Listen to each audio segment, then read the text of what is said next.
I'm just going to start off first of all by asking your panellists to introduce themselves. I'll start with myself. Gwyn Garfield Bennett. I work for Digital Jersey, but that's not why I'm here today.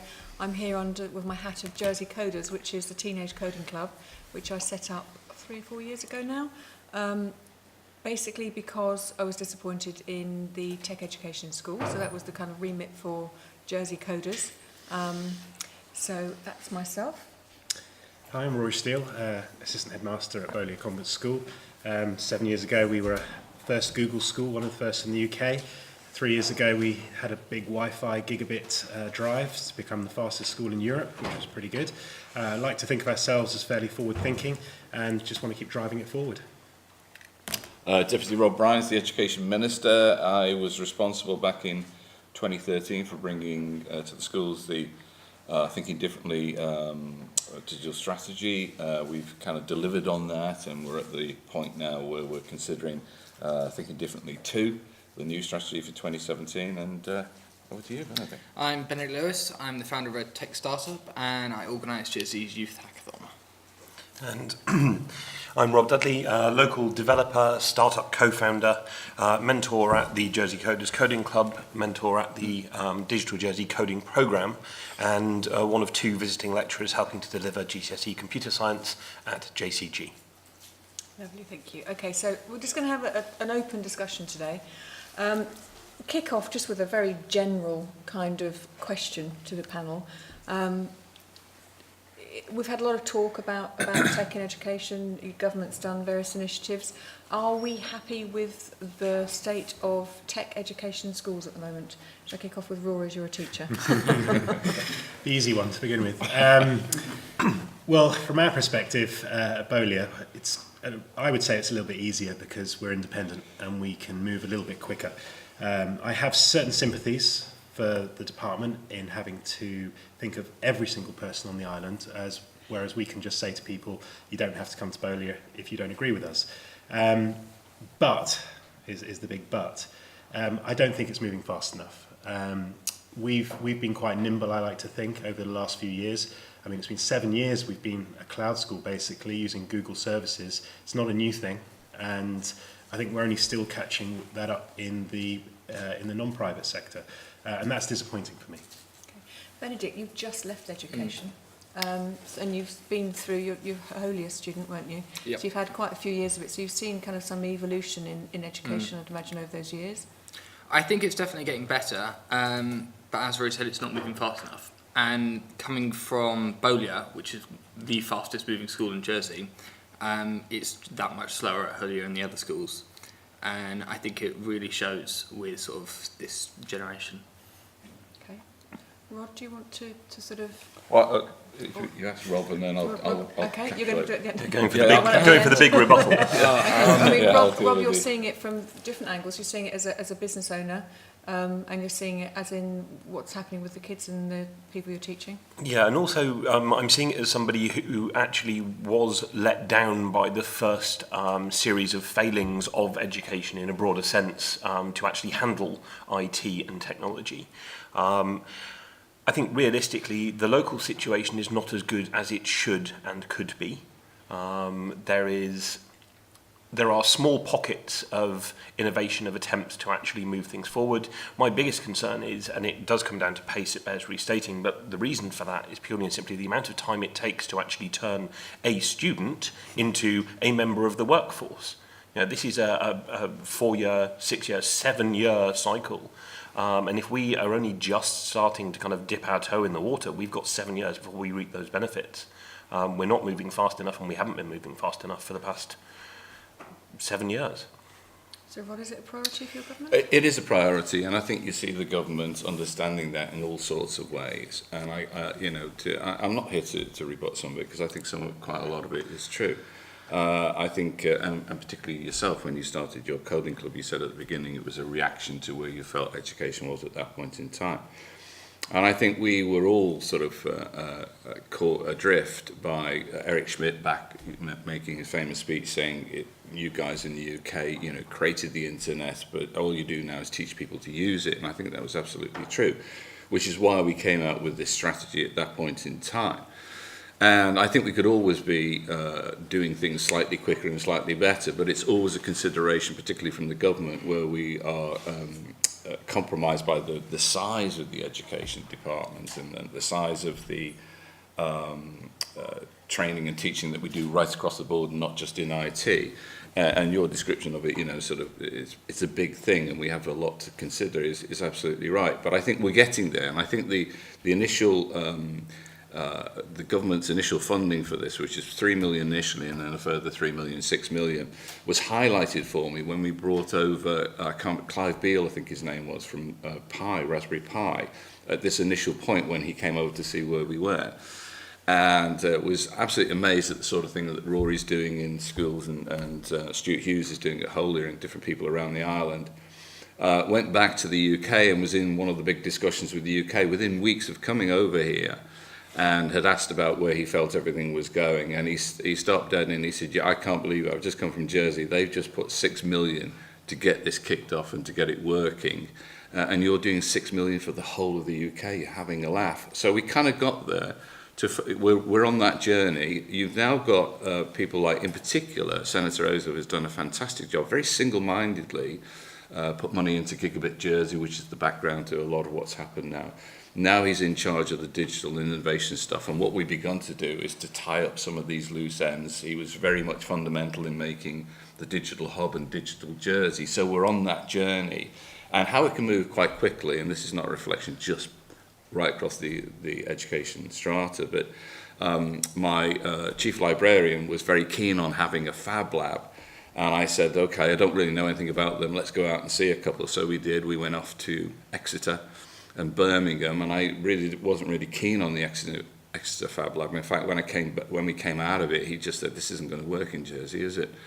And I said, no, there was a couple of reasons. When we'd walked into this beautiful library, I don't know if you get the chance to go to see Exeter Library, it's a fantastic library. The place all smelled of burning plastic, and it was just a very odd environment with hobbyists doing small things. So we looked at that, we went to Birmingham. I came back and directly had a conversation with Tony Moretta and said, look, I think the library's moving in the right direction, so we want to get the public, give more opportunities to the public to get engaged with digital learning and IT literacy and all that sort of stuff. The library's best place for that. You've got the digital hub, but that's for you guys in terms of what you're doing. Tony went down, had a chat with Ed Jewell. We, at the same time, had a conversation with Barclays, and they came in and said, we've got a concept of an Eagle Lab, and it all just fitted together very, very quickly. So in some respects, there are times when we can be very fleet of foot and take on board. You've now heard, I don't want to keep going on about these sorts of things, but you've now heard about the government, what we're trying to do. We're very close now to Estonia because they seem to have got it very fast throughout their country. What about curriculum, though? Because we're behind the UK, aren't we? Because the UK's made computer science compulsory now. We're not behind the UK. In fact, to some degree, we're ahead of the UK. We're the only place at the moment that has compulsory computing right the way through up until the age of 16. It doesn't happen in the UK. So I think where we are behind, we need to actually take more training on for teachers. I think Rory's been amplifying this need more than anybody else, is saying we need real exemplars and real creative individuals to come on board and help.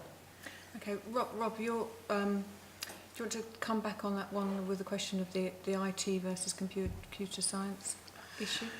It's I'm pretty sure everybody in the audience will appreciate the difference between ICT, which is a much broader spectrum, and the more focused computer science, which is dealing with how computers actually work and how we program them. There is benefit to both. I think that traditionally ICT has been seen as an easier subject to deliver. It requires less specialist knowledge from the teachers. Now, the risk there is that because it is a broader platform, it is actually easy to skirt over the genuine value that you can extract from the syllabus and focus on the elements of it that are within the teacher's ability to deliver. And this is something I think we're going to come back to time and time again, is can the teachers teach the subjects that we need them to teach? And what do we do about that? Different question for another time. Certainly, in delivering the latest Edexcel GCSE computer science syllabus, and this is actually quite interesting because one of the big complaints has always been about the traditional syllabi, is that the plural? Syllabuses. Let's go with that. Syllabubs. It has always been that actually the process of generating an educational package, including examination and what have you, takes time. You can't rush it. It has to be right. You're asking children to commit 2 years of their lives. You're asking teachers to commit 2 years of time to delivering this thing. The Edexcel syllabus was actually being written in the summer holiday before we were due to deliver it. To that end, firstly, it meant that it was a bit of a challenge for us because we actually only had the first couple of terms of material to review, but it did mean that we could guarantee that this was bang up to date, it was current. And I think that demonstrates the need for not only a focus on the right kind of syllabus, and it could be that there are ICT syllabuses that do the same thing, they're being delivered in the same way. Also the need to review and renew.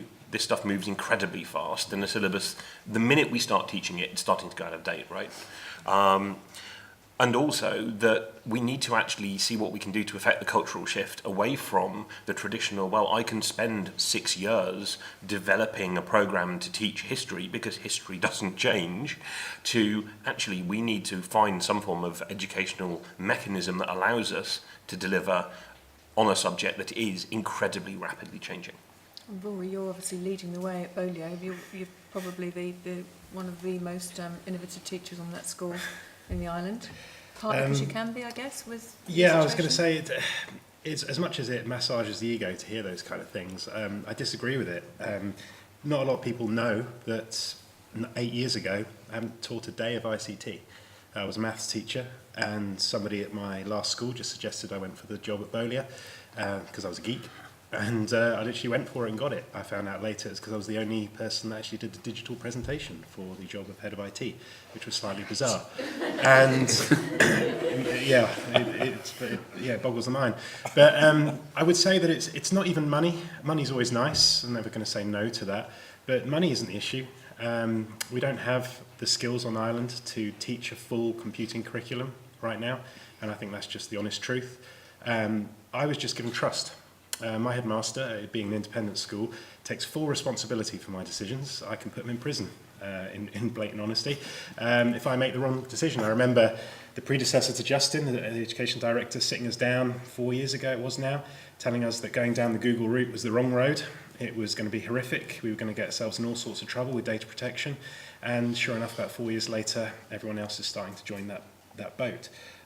It's about a no-risk attitude. That's the actual thing holding everybody back. And government is always anti-no-risk in that respect. And I think that's always going to affect the pace of change with IT. We do things that are apparently risky at Bolio, and everyone keeps going on about it, but I'm not. In honesty, I just go on Twitter, I find out what my mates are doing in Australia and America that I've built a network of, and just copy them. It's just that straightforward. I copy what's working in the rest of the world. I've done nothing outrageous. Google is not a risky decision. It's one of the most popular formats in America. It's been going strong and stronger and stronger. So I think Jersey just needs to, as always, look a little bit more outward, see what's going on, and follow what's working, and not get bogged down with data protection that everybody is getting bogged down with. It's important, but no one's really bothered about the FBI snooping on a kid's history homework in Google. It's just not going to happen. And yes, I get paranoid about them finding email addresses and making contact, but the risk is manageable, and that's the key, managing risk. I would question, I said I'd be honest today, and I will always be honest, I would question whether or not the computing curriculum is being delivered in every school. I know it's being taught officially, but whether or not it's given a discrete subject and you can actually pin down in every school, there's your hour a week up to the age of 16 where you're doing computing, that I think certainly isn't happening, more because we don't have the teachers to do it rather than the schools not wanting to do it. I think that's key. And we just continue to, at Bolio, make sure it is compulsory. Every single student at Bolio, of which are all girls, it's not always easy to be honest, but it's getting easier. It's cooler now to be into tech. The girls are certainly getting more involved in it. I see it at the coding clubs, I see it at the hack. More and more people are coming, and it's getting easier. But you have to enforce it at the moment because it's not popular. As it was a maths teacher, I know what's not popular.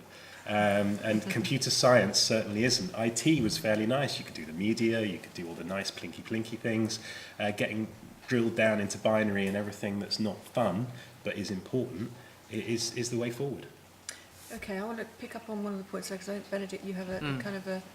So, to expand on Rory's point about the risk and moving forwards. So, 2 years ago, I organised the first youth hackathon and came up with the idea after going to the main Jersey hackathon. And I thought, right, well, let's organise one for kids. And I was sat down in a room with 3 people from the education department who basically said, yeah, that's not going to happen. And they just really didn't like the idea of kids spending a night at Digital Hub to do sort of an event like that.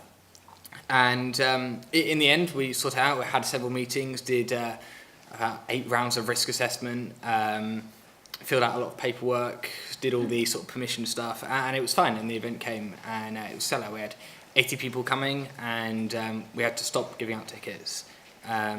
And then this year we ran it again, and luckily there was much less paperwork to do after we ran it the first time. But I think really, if we want to sort of have big things like this that are really important for the tech community, you have to take that risk. And I think that while the education department and the government have sort of a lot of requirements for how they manage risk and sort of how they safeguard, there has to be an element where you consider sort of the benefits of an event like this. And I think it's only just starting to be recognised that there are key benefits to sort of bringing more innovation to technology, particularly with sort of the younger generation. And again, with Rob's point about sort of it is 6-7 years from a student to a developer, from student to someone working in the tech community, and sort of you have to put in those resources if you want to get anything out of it in the end. Are we being too narrow focused, just looking at kind of like computer skills, coding, that kind of thing? Should we be looking slightly broader? I mean, the digital industry is not just about coders, not just about developers.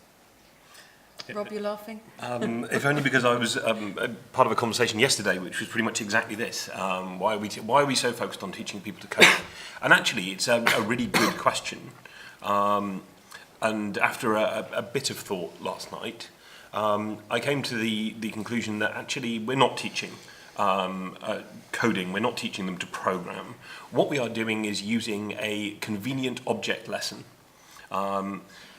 And it provides a massive quantity of additional skills. So at the moment, we need to focus our students' minds on learning logical thinking, on thinking about how hardware interacts with other hardware, engineering fundamentally, on thinking about networks, about communication, about teamwork, potentially in distributed teams, remote teams where you're actually interacting with people using non-traditional face-to-face and kind of in the meeting room scenarios. And what the coding syllabus actually does, if you peel off the front cover and start reading down, is it provides a conjoined journey through all of these different skills using the actual act of programming as that binding core.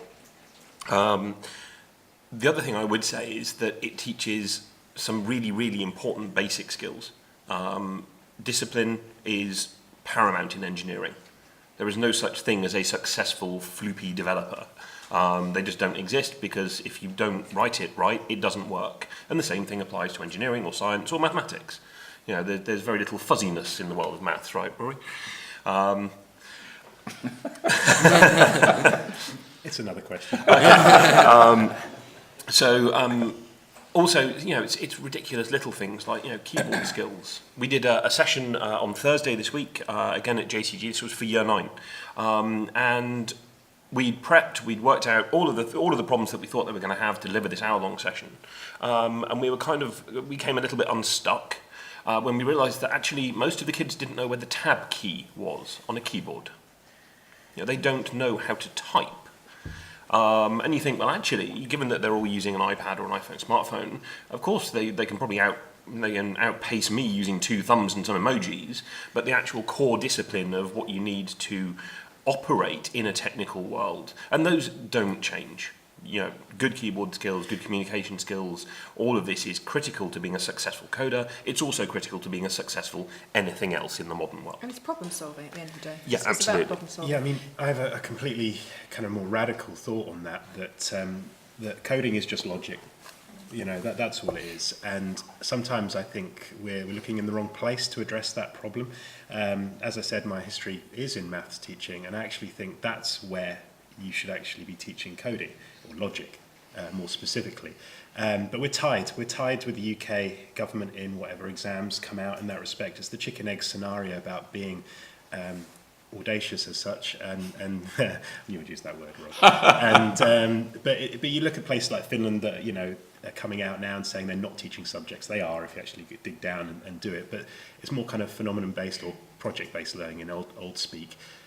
It's the idea of actually addressing maths, I think. Maths was only there to teach you logic. That's it. Whenever I was a maths teacher and say, why are we doing this?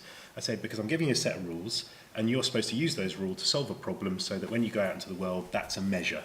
It's not that you will ever use quadratics again in your life. It's just there as a measure of your understanding of logic. And so why don't we replace a lot of the elements of maths that are slightly more outdated as measures of logic and replace them with code, and not touch the computing curriculum, actually use that for the practical aspects. I mean, our vision at Bowlia is a much more vocational route for ICT. I think the exams are manufactured for ICT. They're not practical, they're not useful, whereas I think the vocational courses, particularly the Cambridge Nationals and Technicals at the moment, are very much hands-on and put people into readiness for the workplace. Okay.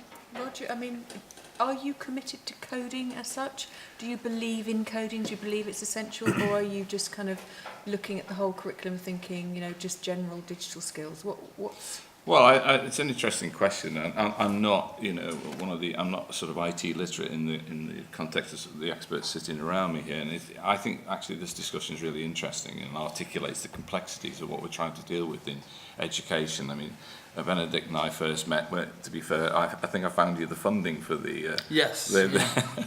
On a personal basis to actually make it happen. So as much as he reflects that education might have put some barriers in his way, it is true that if you put a lot of young children into a room and you're asking them to stay overnight, particularly when it's involving young kids and parents, we have a responsibility to do with safeguarding. So that's something that we have to overcome. But we did overcome it, and I was at the last hackathon. I was very pleased to be able to award to one of Rory's students, Greta, a little 11-year-old girl, top prize, which was fantastic. And there's another illustration of how the government responds to some of these things. The second prize was young laity's application for parking in Jersey, which we've now given to the Department of Infrastructure and said, look, here's 2 kids that created this fantastic app. Is there something we can do with it to make it happen immediately? So we can be moving quite quickly. To go back to your question, and there's a lot here from what Rob's saying and what Rory's saying. I understand the frustrations. And I think actually Rory and I first met when I spoke at an Apple conference some years ago, and I think, to be fair, and I hope he would agree, that the reflection that what I brought to the table, certainly coming in as an assistant minister and now as minister, is opening up some of those avenues and listening. Rory and Stuart Hughes were 2 people we responded to when we were looking to take on the Google Classroom and the Microsoft stuff, and how quickly can we move. So we do talk to the guys and we do listen and move as quickly as we can on those things. But I think, you know, sorry, I am going to butt in at times, and but that pace that we talk about still isn't fast enough. I mean, I remember having that conversation where I sat down where we were discussing Google versus 365 at the time, because they were the major contenders. And that was well over a year ago.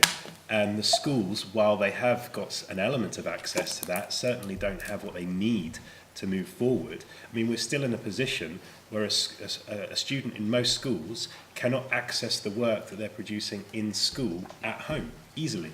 They have to still bring their pen drives. They can't just work in the cloud, as virtually every tech in the room in the building next door can do, and that's the future.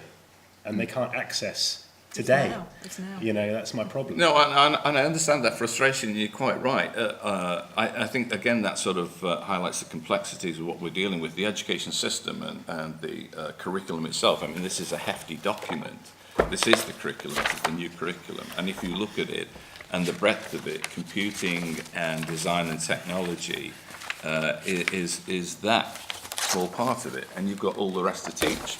So, and you're right, we're in a situation where children, to some extent, can't get access to a lot of this. And a lot of it is driven by my own, the constraints that were placed on us as a department stroke the government, and the elements of risk that you mentioned earlier. I think there is a new generation coming through, though, and I think we are, going back to something you were mentioning earlier, to move the conversation on a little bit, for instance, as minister, I brought in to the government design thinking, so we're working with the design council to stretch that sort of imagination. And I remember the first time I sat down with Julian Box from Colligo when we were talking about bringing coding clubs in and all that sort of stuff, and Julian was very keen on making it happen. We had a different minister then and a different director, and I said to Julian what we're going to do, and we ran 4 pilots, I think, through the schools, and at the time I said, the problem you've got, Julian, is that you're going to be doing this, and we have some great people teaching it, is that you're not teaching alongside of it how to be creative. You're not teaching those design thinking skills.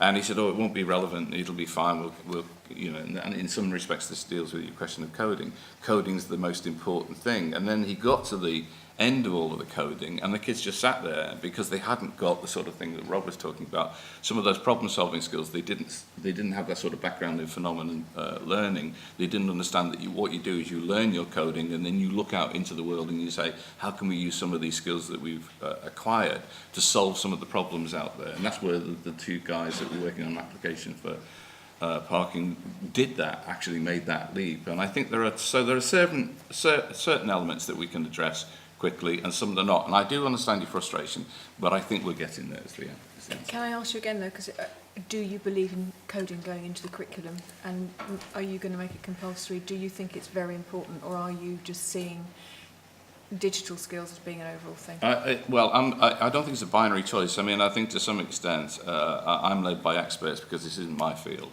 and I then take on board what they say, and that becomes what they're doing. I think it is a much wider thing. I don't think it's so evangelical to just simply say that's coding is everything and that's what we should do, but I think it's part of what we're doing. Okay. I ask one more question to the panel, and I'm going to open up to the audience in a second. The one of the very, very clear problems we have is teachers. Not to put our current teachers down, but we haven't probably invested enough in training teachers because the industry moves so fast. It's very difficult. And the other major issue, of course, is that we have a skills shortage in the digital industry, which means that if you're good at digital tech skills, you're likely to be going out into the private workforce as opposed to becoming a teacher. How are we going to address that? Is that the crux of the major problem that we have? Who wants to kick off with that? I mean, Rob, you're the kind of the new face of teaching, let's say, because what you're doing is you're an industry expert going into a school and showing your skills. I think, we chuckle, but actually what we're doing, and we in this instance is myself and one of my peers, Matt Chatley, who is another professional developer and business owner. And what JCG have attempted to do is to address, they've acknowledged that there is a shortage of expertise in their current teaching staff. There is no shortage of enthusiasm, and there's no shortage of support. They know that this is important and they really want to do it, but they've acknowledged that actually they don't have the skills to deliver the specific elements of the GCSE. So what they've done is actually, I think, really quite brave. They've gone out on a bit of a limb and have pulled in 2 guys from industry who they know can deliver the technical elements and provide the technical knowledge that they lack. And that wasn't, they didn't just pick us randomly off the street. There was a fair quantity of back and forth, and both Matt and I have been involved in other clubs and mentoring scenarios that suggest we have a predilection towards the delivery of educational content. It is very much early days. We're coming up to the end of the first term of the first year. But by and large, I think that what JCG have demonstrated is the potential for both a short-term stopgap to a skill shortage in amongst the teaching staff, because it might sound slightly patronising to say it, forgive me, teachers are fundamentally probably the busiest people on the island. They have ridiculous workloads to keep up with. They have curriculums that cover the entire spectrum of subjects and what have you. They are under massive amounts of pressure to maintain throughput and quality, and the last thing they have time to do is to sit down and do some foundational Python coding stuff. So we exist as a stopgap, and I think moving forward, I would hope that the industry educational department crossover can be extended, so that actually we're not just being brought in to teach the kids, we are being brought in to help knowledge share with the teachers, to support them in partnership. And this isn't something that is, even remotely charitable. As a business owner, I need these kids to go off, do degrees, come back and be good at this stuff, because I need staff. I need people who can work locally. I need to overcome some of the constraints of immigration and what have you. I want to employ locals. So this is completely self-serving from my perspective. Industry should absolutely see the benefit in partnering with education where possible. The downside, again, is that this is a fairly long-term commitment. We're not talking about a couple of hours every couple of months. We're talking about something that's going to need to run for years, for generations. And I think we're seeing the start of a potential alternative. The other thing I would say is that the education department, both locally and in the UK, has recognised that they need to catch up in terms of skilling up their teachers. Also, they're running into the fact that actually it's quite hard to do. You've got full-time employees, they don't have much spare bandwidth. So I think we're going to see a gradual shift and gradual improvements in the ability of teachers to deliver these subjects. No? You disagree? I would say it's unsolvable. Unsolvable. Because as a teacher who teaches IT, I'm self-confessed jack of all trades, master of none. You stick me into a specialist environment with any actual IT professional, I'm way out my depth, as I would be. We will be able to produce people that have technical knowledge. That's what we'll be able to do. We will never be able to provide you or teach the specialists. That has always happened, in my opinion, with people that have been interested in IT and done it themselves. I don't know many, we'd never taught ICT, put it that way, as a subject 10 years ago. So the people that are in the industry are self-taught. They just found a book, they did it, they learned. And I still think, as always has been my want, that I need the specialists, not just in the island, in the UK, anywhere, to document what they do and how they do it. And I've asked many times, even in Jersey, to say, the next time you start off one of your basic projects that you do every day for part of the bread and butter of your job, can you just screen capture that for me? And as you're going, preferably, can you just muse some thoughts in your head as you're typing the stuff in to say, I'm doing this because of such and such, and give me that video. I will make that video available to every kid that is interested in that area, because we're in a danger of making these students that have no specialism. They're just general users of IT, where IT is getting more and more specific as the years are going on. We need VR specialists now. That's a new thing. That's going to happen. I'll give that 2 lessons.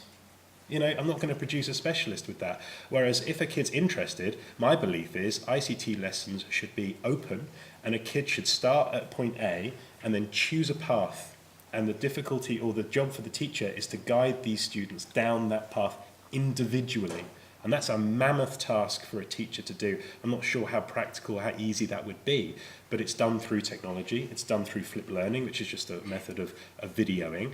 And I would like to see students at the age of 14, 15, where they're in batches.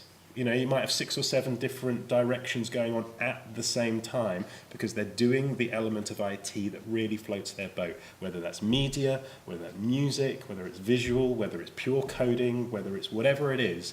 I think we're on a losing streak if we try and teach everything to everyone at that age. It's a bit radical. Benedict, you've been through the system. I mean, coming from someone who's completely self-taught as well, I completely agree. I don't think that you can teach someone to be a an expert in anything IT, or maybe even an expert in engineering. I don't think you can teach someone really any more than giving them the foundations. And a lot of sort of professional IT is going off and finding a problem for yourself. And whether that's learning how to use Google correctly, I mean, everyone uses Google each day, but there are so many other things you can do to help you find the answers you need. And that's probably one of the courses. Probably half my day is spent on Google trying to find the solutions to problems.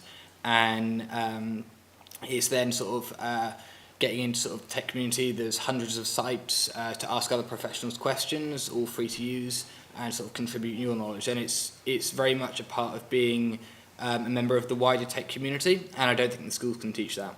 Okay, so have we just gone full circle here? We're all blaming the education department, but actually what we're out now saying is maybe it's responsibility of parents and the kids themselves. One of you want to add in? No? I want to go back to something that I know that a very large, commendable investment in the education system around technology was made several years ago. And one thing that I want to sort of address as a problem and then as a statement of a problem and then help move forwards is that when that was done, there wasn't a clear divide of the problem that Eric Smith was talking about. The problem that Eric Smith was talking about is the teaching of computer science in the UK. And what the money that's been used in Jersey has been, some of it's been given autonomously. It wasn't used to address the teaching of technology. It was used to address infrastructure in some places. So it was used in different ways away from people, which is great. But I think where the problem lies is that we're saying that this primary school, that secondary school has a real lack compared to the other one. And that's where perhaps more centrally we need to step back and say, going forwards, we need a budget that's really about training computer literate teachers and working maybe more collaboratively with the Department of Education in the UK. They've secured funding, and the Chartered Institute grants £27,500 for people who are educators that want to go back and start teaching computer science, and certain schools have these training programs, and I think we need to tap into that. So the Chartered Institute does that. They get the money from IBM and Microsoft and Google and other places, and we miss out on that loop. And I think this is unfair because we obviously spend money personally in businesses with those companies, and they're taking their profits and they're pouring it back into the education system, saying we'll address the skills gap like this. So I think, are you willing to collaborate a bit more and find out if we can get some of that resource and help with teacher training over there? Well, the quick answer to that would be yes. I think every opportunity, and talking to Tony every so often, we have an open dialogue all the time about looking for opportunities like that. And I think that's the one big thing. I mean, you've highlighted something that's really important to me as an individual, and going back almost to some extent your question about coding. You know, we are continually monitoring the situation that we find ourselves in. You're absolutely right. When we put that investment in back then, it was to play catch up. It was to do several things, actually to get the schools up to speed so that we had Wi-Fi access, that the schools knew which direction you're going in. Then there was the big sort of work that looked at every individual school and realised there was a level of autonomy where some schools were actually racing ahead, schools like obviously Rory's school, racing ahead in certain directions, and other schools well behind. And we had to then make sure, are we going, you know, how do we bring everybody up to some sort of level? So there was a great amount of catch-up. I think we're still playing that game to some extent. We bring in Aspire to Be, various agencies who have got some credit and some, award-winning ideas about how to do that. So we've been on that. But going back to your original question, I'm more than happy to talk to anybody about that sort of access to that funding for anything. Yeah, sure. It's part of the problem. You just cut teachers' pay though as well. And Rory, you might have a view on that as I know your pay's not necessarily being cut, but you've reduced the amount of teachers starting. I can explain that quite simply. Back about in the year 2000, when the community was quite flush with cash, what we did was we raised all teachers' pay.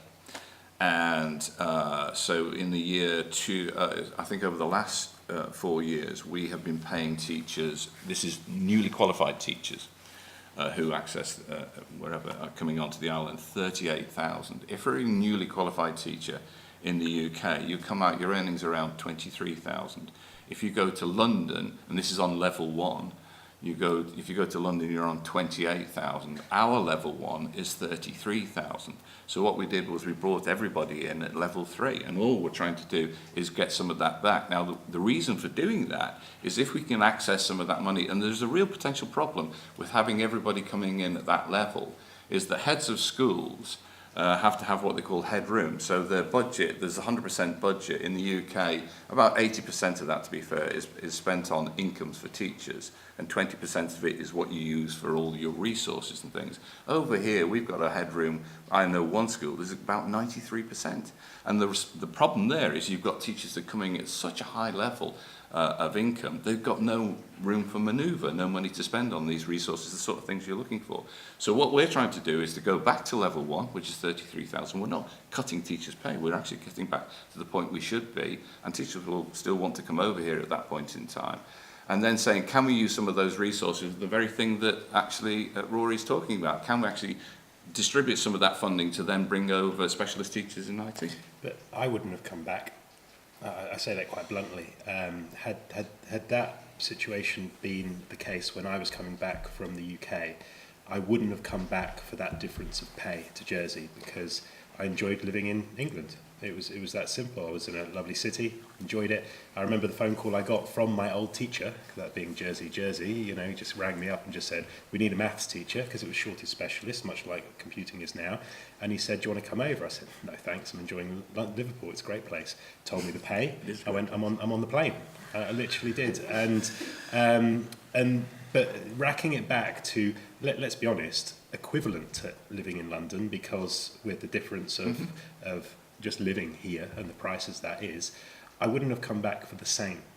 As a 21-year-old, you know, person interested in tech, I wouldn't have come back, and I think that will be the struggle of that. It makes perfect economic sense, and I get what you're saying, but I think we have to pay more to attract the same. Unfortunately, it's a problem that we're trying to pay the same level for all the subjects. Should we not be sort of paying more for the subjects where you're harder to get a teacher? We do, that's the point. You have a budget, and you have to work out the best way to deliver that budget. So, as an example, going back to what we're trying to do with teachers at the moment, we've gone out recently to Newcastle University and prospectively went out there prospecting and brought on 4 brand new teachers directly from Newcastle University. We're now looking at 4 science teachers, and it could be at the same time we could be looking for IT out there. I think we still have, even going back to a level 1 at the 33,000, a huge offering. It may not have been you, Rory, but loads of other people. I went into one school fairly recently, and I know we're moving off IT for a moment, but talked to a teacher who'd just recently come back, and I said to her, what was the difference between here and the UK? And she said it was massive. She just laughed and just said, if anybody wants to be told about the differences, come and get them to talk to me. And what she talked about were really poor schools. Most of our schools are quite modern. Really poor Wi-Fi access, hugely poor in resources. This poor girl in particular had run out, and it sounds quite fundamental, but run out of glue by October, and she'd started her course in September, and went to her line manager and said, what do I do? And he said, you don't get any more glue until you've gone a full school year round. They just don't have that ability. So I think we still got in Jersey the kind of schools that we got, the offering, the resources, the ethos between the teachers. I think there is a lot still to offer, even at that level. Okay, should we open up to the audience? Should we go to Jean-Vier first, and then we'll come to you? I had a question which is kind of to Rory. Having been a math teacher, because myself, I'm a biochem, I studied sciences, I loved them, but I didn't use them. I am now in the technology business. And I think technology to me is a science. And that doesn't mean that we're going to practice, but I think that I heard it said before, there is a need to sort of, it changes, having that change, creating that spark to where somebody may end up in that field, or end up in technology like I have, where what I see from a science, from having done biology, is I expect an outcome, and I retest based on those outcomes. That's what I think is a problem with having a book being, this is what you're going to teach. Well, that's exactly what I've suggested to people that will listen is, for one, computer science is a science now. It's now been, there's a way in which we measure schools, and it's been banded in the sciences now. So it's as equivalent to physics, biology and chemistry now. Does irritate my science department a little bit, but there we go. But I've often, we said we came full circle a little while ago about actually blaming the education and not blaming the education department, and I think there's merits to that. But I would say that the problem with IT is the change. And the problem with change is the exam boards. The exam boards don't change their exams or their syllabuses for years. It's shocking, some of the stuff. I'm still being told to teach dial-up. It's a thing, you know, that's a big chunk of the exam, and it's shocking. They still need to know about it, and I play them the sound, but it shouldn't be as big as it is. We all remember it. We all remember Yeah, they don't even understand the concept of not using a phone and the internet at the same time because they use their mobiles. But anyway, but that idea about the change means that if I was saying that Jersey wanted to be different, I would say that actually we should have the balls not to sit the exam for ICT. We should actually produce a portfolio of work. Every child has to produce something that you can look at as an employer in a CV, say this is what I did, but this thing that they do doesn't have to be specific. It has to be to do with what that kid is interested in, and take them down that road that they want to be in. And you'll see some exciting projects to do with IT. It's a wide area. And if that's mandatory, I think you will get schools that struggle with teachers that don't know binary in and out, but they do know something else to do with tech in and out. You'll pick the specialisms of the teachers that are able to deliver it within a school. That's not going to help the schools with their score points for exams. No, but That's it not won't. going to help the kids get to university. But we is have it? our own Jersey 8s, so we could manipulate that. Okay. Yeah. I'm just going to follow up. There's a few things I want to say. I think the department take a bit of a kick in every now and again about speed and progress. And I think if the education department aren't taking a kick in, then there's something not right. And in all fairness to them, they have listened to Rory and others, and they have made changes, and we will get there. I think we're going to get there just around the corner, actually. All students in Jersey now have an electronic portfolio. They can access their work from home and in school. It's up to the schools to push that, and that does depend on skill set. Okay, so that already exists. I think the challenge we've got, which you touched upon there, is the difference between getting students to the next step, the GCSE results, the A-level results, and actually doing and delivering a curriculum which is exciting and delivers the skills that we have talked and heard about. That conversation I hear from so many employers. It's not just the tech industry, it's retail, all of that. And that is the challenge, to deliver the curriculum, which is exciting, and deliver the skills, but also get them the qualifications that they need to go on to the next step. The bit that's missing for me is careers alignment. We hear lots of, this is what we need in industry, these are the skills we need. But actually the conversation really doesn't happen between industry and schools. I've been in conversations where it's quite accusatory about we're not doing the right things. But what we need to do is buy some time where we can support each other and put students on the right path as soon as we possibly can, and deliver the qualifications or the professional courses that's right for that individual student to get them to where they want to be. And I think that's the bit that's missing. Can I just come in on that, because there's a School couple of little education. things behind that, which is, thank you for that, Stu, that's absolutely very kind of you. Yeah, it's why we created the new business partnership. I think you're absolutely right. I think for a long time, and I'll be honest about it in the same way that Rory is, I think the department held businesses in the private sector at bay and just said, look, we know what we're doing, we're experts in education, just leave us alone, let us get on with it. We've actually, both myself and the director, have completely flipped that and just said, look, come and tell us what you need, and come and tell us how you can help us, because we can't do it all on our own. And all the people are in this room that have been in contact with me knows that's true. We've all worked towards that same aim. Rob's done that with what he's doing. I think, so we've got a business partnership where we're inviting people in. We've equally got trackers now looking at a digital apprenticeship, and the news that nobody has heard yet is that we've got a contemplation of a digital university. Is something that's been on the table for a while, but we're moving closer to it now.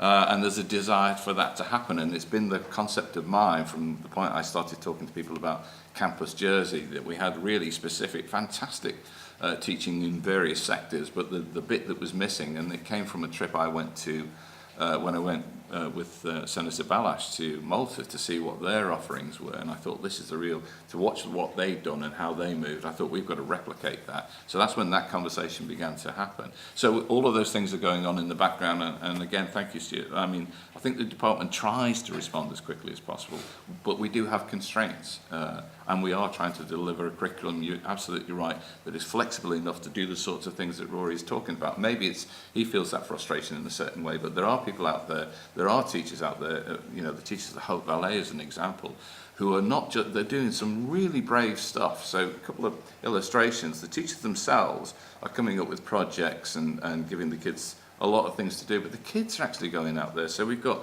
digital learners, because a little 13-year-old boy says, I think we should have digital leaders in all of the schools. So he goes out himself, Geordie Brown, and he goes to talk at all the schools, and all the kids go, great, yeah, peer recognition, let's do that. And then you've got Tom Hughes, who says, right, I want to create a digital learning day. This 13-year-old boy he does the sort of thing that everybody now does, looks at it on Google, finds out that they're doing it in America. He then emails America and says, the Department of Education, can I use your digital learning day? A 13-year-old boy.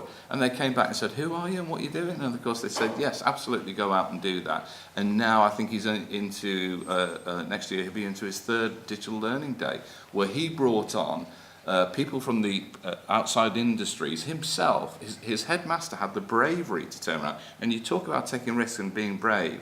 He simply said to this kid, listen, if you want to take the school over for a day, you've got to go and sort out the curriculum in what's being taught. You've got to go and look at the teacher's timetable. You've got to do this. You've got to negotiate with private sector. He did all of that and then created that day. That's fantastic. So don't tell me that education's not doing the right things and being... No, I'll go on, Rob, but I will jump in after that. Okay, it's actually a fairly quick point, and it's more a cautionary note. There is a very real risk in the education department, certainly throughout secondary, in allowing itself to be led too closely by the requirements of local industry. A couple of reasons for this. Firstly, we've already discussed the pace of technical change. What is needed now is probably, some of it might be needed in 2 years, 4 years' time, but actually it will probably be something new. Secondly, there is always business bias.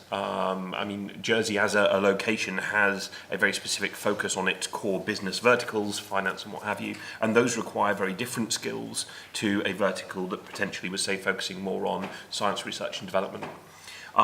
Thirdly, and this is potentially a bit harsh given who's sat to my right, but normally we would be looking for degree level students to enter the workplace. So there is this general expectation that they have spent 3 years specialising and working in a very core focused area, which we don't know what they're going to want to do. We don't know what is going to be available. So I suppose my point is, consult with industry, but pinch of salt required. Certainly when being told we need this, that and the other, better served, Jersey would be better served to actually ensure that we produce students who are they're digital natives anyway, but digitally fluent, and are able to apply themselves across the wide spectrum according to their own interests as much as business. Yes, I will start off by saying, as was highlighted there, as much as I like to give you a little bit of grief every now and again, I do appreciate that things are moving in the right direction, and they certainly are. I think the change of house recently, the last few years has certainly helped that. But the things that are mentioned a lot, I see the pockets, I talk to the teachers and I see some of the excellent things that are going on in the schools, and they are outstanding. But the fact that a 13-year-old has had to drive this forward, and it's not been centrally driven forward, is what worries me. That it's the direction and the technical understanding within the department potentially is my worry. It's just a worry from my perspective. It's not a major criticism. And the other point for me, as a parent, I'm speaking now, is the differences between the schools is incredibly stark. You'll have one school where you've got somebody who've got teachers and who are supporting the kids and who are leading the kids, and then you've got other schools where the children are just hitting brick walls. So that's one of the issues, isn't it? Benedict, you've just come out of education. You've got a lot of friends in education. From the kind of student point of view. What's the question? What's it like? I mean, how do you feel? What's the general feeling in Jersey amongst sort of kids who are into tech?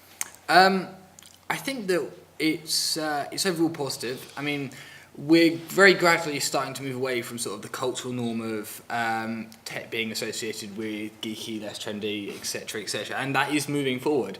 I mean, I have some good friends who are thinking about going to university to do computer science, and they're not the traditional people you would sort of see taking up a technical role. But I think that there is still quite a big skills gap. And I mean, one of my friends came to me last year and he said, I'm interested in programming. Who do I talk to? And I said, I've got no idea. And I think the issue is that while there are the staff in schools who teach IT, they're not necessarily programmers.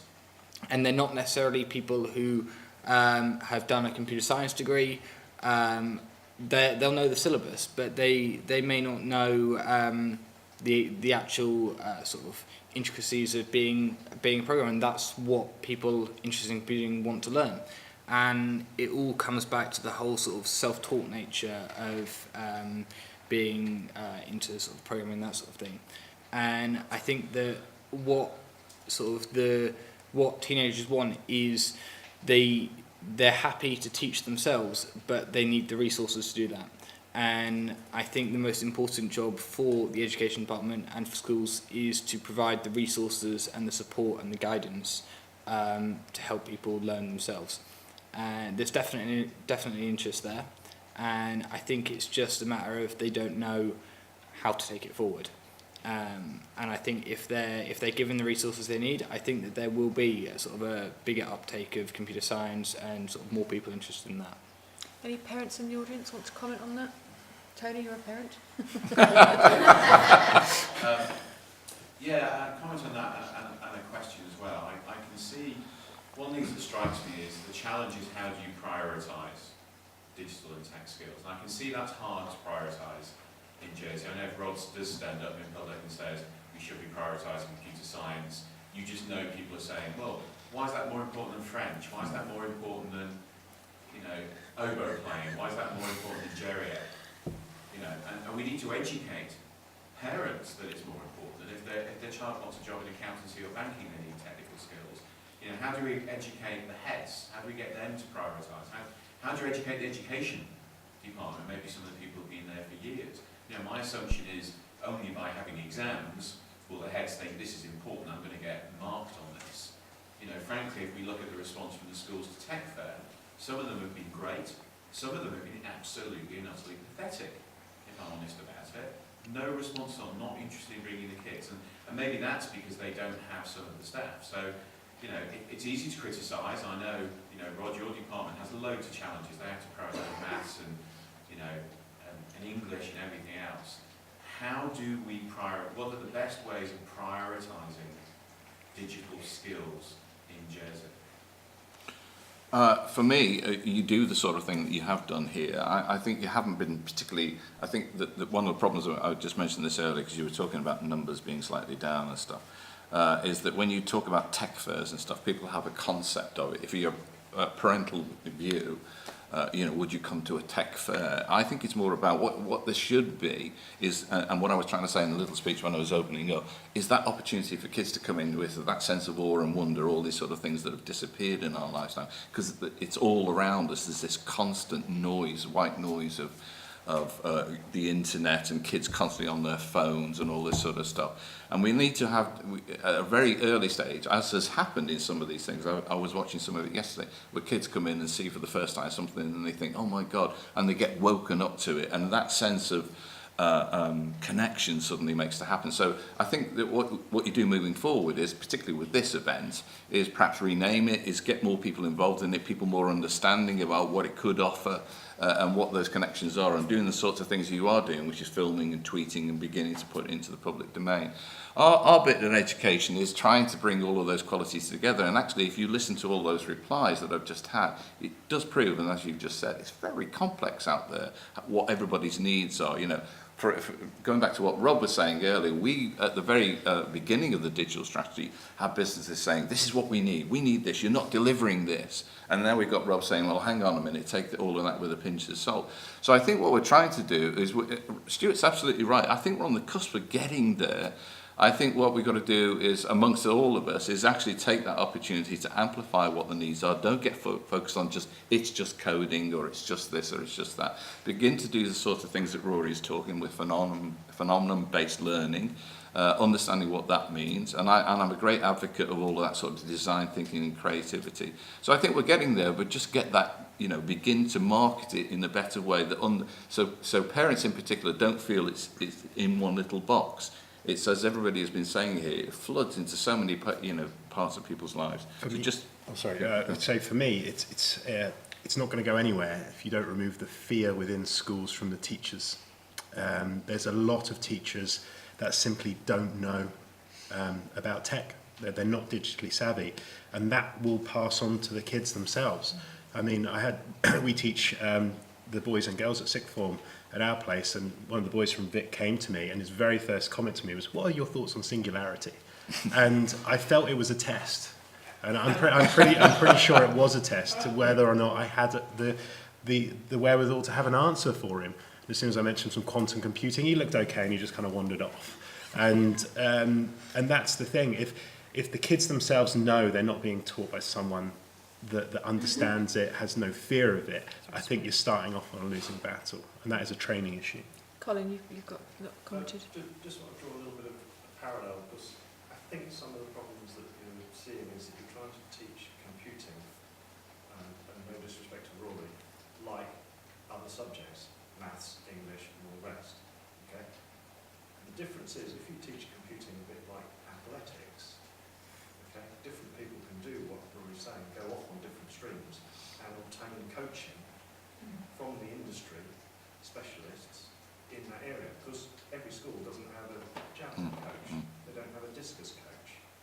But when we go and do the Commonwealth Games, we don't fall flat on our faces, because our kids have gone and had coaching, and education support that is in a different way. Can we apply that same technique? But linking up the schools more, linking the schools up so they're sharing a resource effectively, isn't it? Well, that's what we are doing. In fact, there's a whole new piece of work coming out that will be talked about. But what I was also sorry, go on. Is, but with industry specialists like Yeah. do it. Yeah. Yeah, not just lumping it onto a teacher that has to try and keep pace, and they're impossible. Yeah. And I agree with you in that sort of context. So what I was going to go on to say, there is a piece of work that's being done in relation to that in the background at the moment, which I think it will either come out in December or the beginning of next year, in that relation as to the point that Wynn's making about having schools sharing information. I don't think there is enough sharing of best practice across the schools. And when we first came in, both myself and the director, one of the first things we wanted to do was to have a conference, a teachers' conference, to sort of put people like Rory into a room like this with a load of teachers and say, this is what you could do. And we just didn't have the budget, and we just didn't have the opportunity. So we've actually said we'll be doing it next year, just to warn you in advance if you... We used to do it. Yeah, you used to sharing practice. Yeah, well, so we're doing it on two levels. One is to actually link up schools and share good practice in that sort of context. And the other is actually to open a conference next year that will allow people to understand where we're going, take some of the fear away. So I know in the UK was it BETS or something, isn't it? Yeah, BETS conference. Yeah. No, but that's a big salesy don't approach. I think. Don't go to it. That's a sales thing. Yeah. It's to get practical, because we've got stuff working over here. Ronnie, you were waiting on coming. Yes, so thank you for your comments, and it's been really interesting to hear the different points of view. I think we've got a common problem that we're trying to resolve. In the UK, the Oxford Debate Champion runs an annual debate, which is academic versus industry learning for computing. And I think that's something maybe we want to replicate here, because we get a lot of industry leaders here and employees that are badgering schools and the education department saying, we need this, we need that. And the truth is, a bit like Benedict said when he opened, that you cannot teach people to be great at computing. It's the foundational knowledge that you can provide. And that's really important. I think maybe more debates need to be held here, where we bring those sort of influential leaders to the table and say, don't forget you were also educated here before you created your companies, and that you didn't necessarily get taught by the education system the tools and the technologies that you use to build your companies. You know, I learned at Highlands College what a spreadsheet was in day 2 is, but then I became an Excel expert.